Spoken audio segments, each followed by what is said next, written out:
నామములో మీకు మీ కుటుంబానికి క్షేమం కలుగునుగాక. ఎలా ఉన్నారండి? అందరూ బాగున్నారా? రక్షణను తృణీకరించుకో.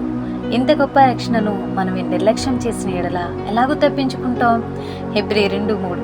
యేసుక్రీస్తు చేసిన అద్భుతాలను చూశారు, స్వస్థతను పొందుకున్నారు, ఆయన బోధలు విన్నారు, ధర్మశాస్త్రమును ప్రతిరోజు చదువుతున్నారు, అందులో యేసుక్రీస్తు గురించి ప్రవచనాలను చదువుతూనే ఉన్నారు. అయినప్పటికీ సామాన్య మానవునిగా, మనుషు కుమారునిగా, నజరేతు నుండి వచ్చిన వడ్రంగి కుమారుడైన యేసుక్రీస్తుని స్వంత రక్షకునిగా అంగీకరించుటకు వారు ఒప్పుకోలే. అందుకే ఆయనను తిరస్కరించారు, అపహాసించారు, ఉమ్మివేశారు, పిడిగుద్దులు గుద్దారు, చిత్కరించారు, సిలువ వేశారు. అందుకే దేవుని వాక్యం సెలవిస్తుంది, ఇల్లు కట్టు వారు నిషేధించిన రాయి ములకు తలరాయి ఆయను, అది యెహోవా వలన కలిగినది, ఇది మనుషు కన్నులకు ఆశ్చర్యం. నిజంగానే ఇది మన కన్నులకు ఆశ్చర్యం. ఎందుకంటే ఏ వ్యక్తినైతే నిరాకరించి సిలువ వేశారో అదే వ్యక్తి లోకరక్షకుడైపోయాడు. జీవాహారం అనుగ్రహించాడు, జీవ జలముల ఊట ఎద్దుకు మనల్ని నడిపించాడు. మార్గం, సత్యం, జీవం యేసై ఉన్నాడు. పునరుద్ధానమును, జీవమును ఆయనే ఉన్నాడు. తండ్రి అయిన దేవునికి మనకు మధ్యవర్తి అయి ఉన్నాడు. ఆదరణకర్తగా ఉన్నాడు, సమాధానకర్తగా ఉన్నాడు, పాప విమోచకుడుగా ఉన్నాడు. ఇలా చూసుకుంటూ వెళ్తే సిలువ వేయబడిన ఈ క్రీస్తు ద్వారా తప్ప మరి ఎవరి ద్వారాను పరలోకమునకు తండ్రి యొద్దకు చేరలేమని తెలియక ఆ యేసుక్రీస్తుని తిరస్కరించిందండి ఈ లోకం. ఓ నేస్తమా, నేడు నీవు కూడా అందరి దేవుళ్లలో యేసుక్రీస్తు ఒకడు అంటూ లోకరక్షకుడిని, పాప విమోచకుడిని నిరాకరించుతున్నావేమో. ఎవరో చెప్పారని కాదు, మీ పూర్వీకులు ఆచరిస్తున్నారు, పాటిస్తున్నారని కాదు. ఒకసారి అన్ని గ్రంథాలను తెరచి పరీక్షించి చూసుకో. నిజదేవుడెవరో నీకు నీవే పరిశోధించు. నిజాలేమిటో తెలుసుకో. నీ ఆత్మను నరకానికి అప్పగించకుండా కాపాడుకో.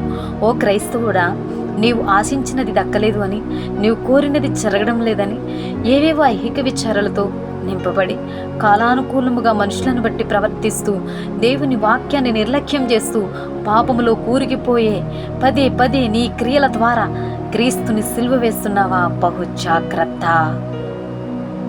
వాక్యం సెలవిస్తుంది, మనం సత్యమును గూర్చి జ్ఞానం పొందిన తరువాత బుద్ధిపూర్వక పాపము చేసిన ఎడల పాపములకు బలి ఇకను ఉండదు, కానీ న్యాయపు తీర్పునకు భయముతో ఎదురుచూచుటయు విరోధులను దహింపబో తీక్షణమైన అగ్నియు నీకను ఉండును.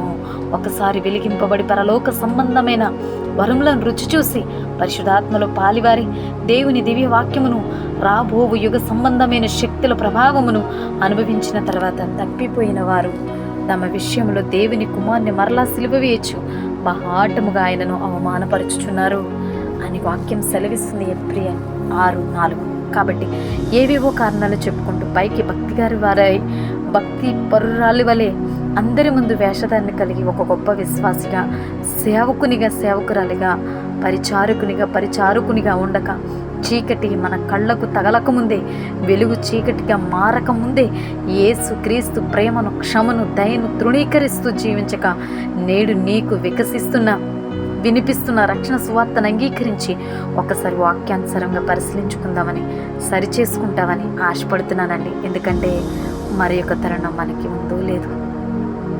ఈ మాటలు మీ గుండెతో మాట్లాడాయని నమ్ముతున్నాం, సరవుతారని నమ్ముతున్నాం.